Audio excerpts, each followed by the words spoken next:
На мртвиот зет невестата му дала од своите дни. Чита Александар Станојков. Имало една невеста и еден зет. Се венчале и по венчанијата зето умрел.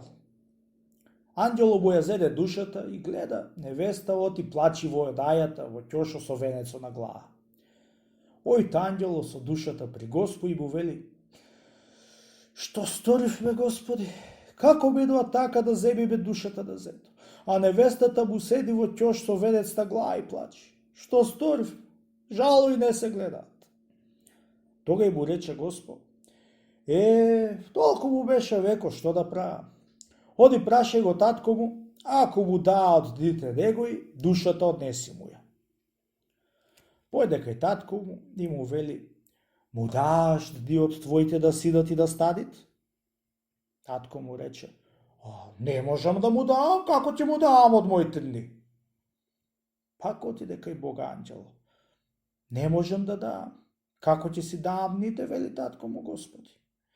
Оди мајка му прашаја: "Ако му даа од незините дни, душата однеси му ја." Дојде кај мајка му, ја прашат: "Ќе му даиш, вели, од твоите дни на синот и да станит?" Велит мајка му: "Како ќе му дам?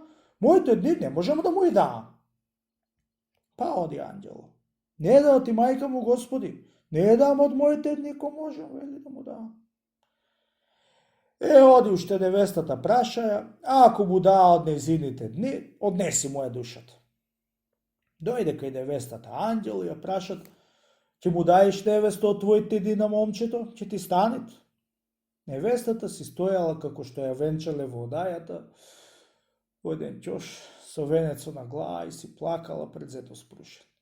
Ја прашал анđело: "Му дааш од дните?" Таа рече: "Од наполу пој ќе му давам него." Отиде анđело кај Бога и му рече: "Невестата полојна пој ќе му даа дните што има од момчето." После рече Господ: "Мајка и татко толку да не се гледаат колку друшката. И благослови Господ мажу и жената која ќе се венчаат за си се гледаат. Затоа син која ќе се ожени, пој ќе си гледа жената отколку мајката.